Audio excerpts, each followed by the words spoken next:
100 দিনের কাজ সহ 5 দফা দাবিতে স্মারকলিপি প্রদানে বামদের বচসা।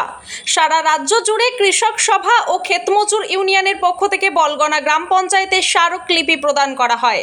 ক্ষেতমজুরদের দুরাবস্থার কথা ভেবে বন্ধ হওয়া 100 দিনের কাজ চালুর দাবি সহ আরও 5 দফা দাবি নিয়ে বলগনা অঞ্চল পঞ্চায়েত প্রধানের নিকট স্মারকলিপি জমা করা হয়।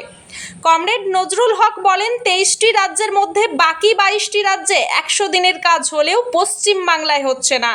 তিনি দাবি করেন, পশ্চিমবাংলায় 100 দিনের কাজ বন্ধ হবার একটাই কারণ, সেটা হলো দুর্নীতি।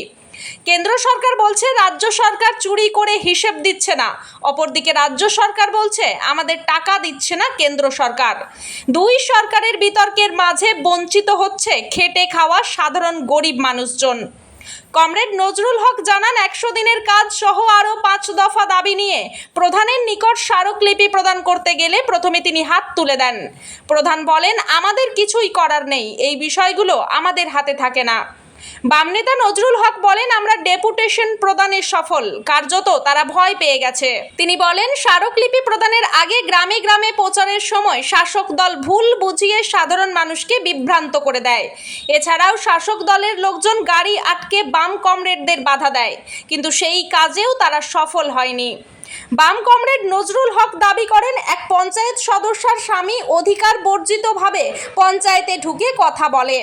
স্মারকলিপি জমা দেওয়ার পর যখন কমরেড শুভাশিস মিত্র প্রধানের প্রতিক্রিয়া জনগণকে মাইকের মাধ্যমে জানাতে যান, তখন শাসক দলের লোক জোরপূর্বক স্মারকলিপির প্রতিক্রিয়া জানাতে বাধা দেওয়ার চেষ্টা করে। এরপর বাম কমরেডেরা এই অন্যায়ের বিরুদ্ধে রুখে দাঁড়ায়। অবশেষে শাসক দলের লোকজন পিছু হটে। কার্যত এই স্মারকলিপি জমা দেওয়ার কর্মসূচিতে সফল বাম সংগঠন। আজকে আপনাদের যে ডেপুটেশন কর্মসূচি ছিল বলগনা পঞ্চায়েতে, সেই কর্মসূচি কিভাবে আপনাদের আগে সফলতা পেল?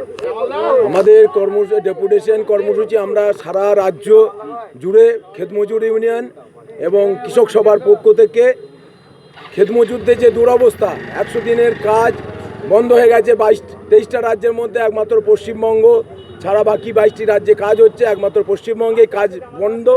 একটাই কারণ, এখানে চুরি, মানে 100 দিনের কাজে চুরি করে সেখানে কেন্দ্র বলছে রাজ্য সরকার চুরি করে হিসাব দেয়নি, আর রাজ্য বলছে আমাদেরকে টাকা দিচ্ছে না। এই দুয়ের মাঝে গরিব মানুষ বঞ্চিত হচ্ছে।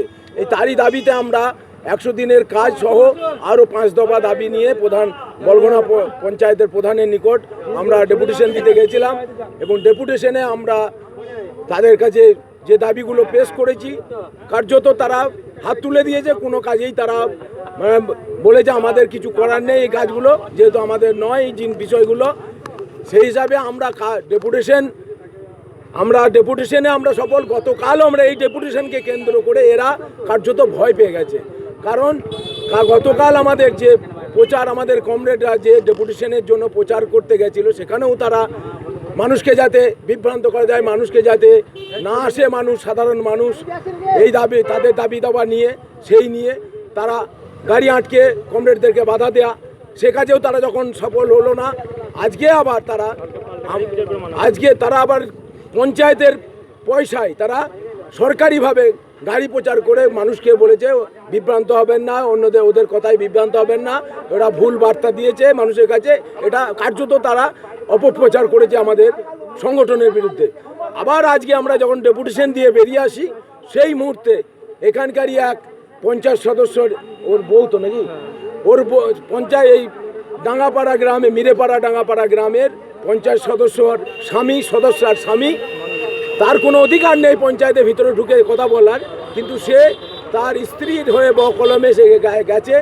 গিয়ে আমরা যখন বেরিয়ে আসি, আমরা যে ডেপুটেশন প্রধানের নিকট দিয়েছি, তার কি ফিডব্যাক সেটা মানুষের কাছে জানাবো। যখন সেই মুহূর্তে আমাদের কমরেড শুভাশিস যখন মাইকে বলছিল, সেই মুহূর্তে তারা এসে জোরপূর্বক বাধা দেওয়ার চেষ্টা করে, কিন্তু সেখানে আমাদের কমরেডরা রুখে দাঁড়ায় এবং কার্যত তাদেরকে একদম ঘর ঢুকিয়ে দেওয়ার ব্যবস্থা করে। এবং মানুষের যে দাবি, সেই দাবি নিয়ে আমরা আজ বলতে গেলে ডেপুটেশনে, আমাদের যে ডেপুটেশন, সেই ডেপুটেশনে যে গরিব মানুষের যে মেজাজ, সেই মেজাজ তারা আজকে দেখিয়েছে।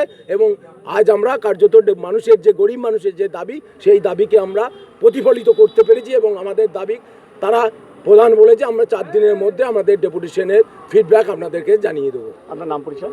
আমার নাম নজরুল হক, আমি সারা ভারত কৃষক সভার পূর্ব বর্ধমান জেলার সহ সম্পাদক।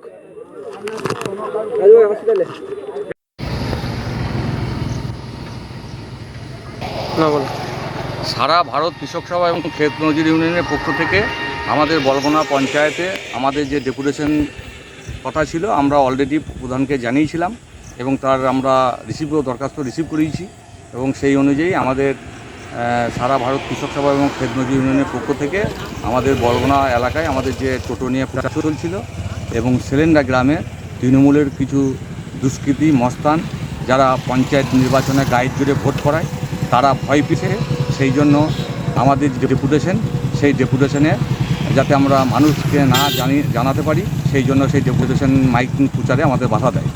আমাদের ছাত্র যুব এবং আমাদের পার্টির যারা কমরেডরা ছিল তারা সেই মোকাবেলা করে আমাদের সেলেন্ডা গ্রাম ঘুরে এসে আমাদের সেখানে প্রচার পর্ব শুরু করে। আসলে এরা ভয় পেয়েছে। আসলে 100 দিনের কাজ আপনারা সকলেই জানেন যে 100 দিনের কাজ আমাদের যখন 61 জন এমপি ছিল, আমরা ইউপি 1কে যখন আমরা সমর্থন করেছিলাম আমাদের মূল দাবি ছিল 100 দিনের কাজ। আর সেই 100 দিনের কাজ যেভাবে তৃণমূল চুরি করেছে আর বিজেপি টোটাল প্রকল্পটাই বন্ধ করে দিয়েছে। আমরা সারা ভারত কৃষক সভার পক্ষ থেকে আমাদের দাবি হচ্ছে আমরা আগামীকাল পঞ্চায়েতে আমরা যে 4 ক ফর্ম ফিল আপ করে আমরা জমা দেবো এবং 15 দিনের মধ্যে যদি কাজ না দিতে পারে, এবং এটা সরকারি রুলস আছে, আইন আছে যে 15 দিনের মধ্যে যদি কাজ না দিতে পারে। ভাতার থেকে সঞ্জয় মণ্ডলের রিপোর্ট, সোজা কথা নিউজ, পূর্ব বর্ধমান।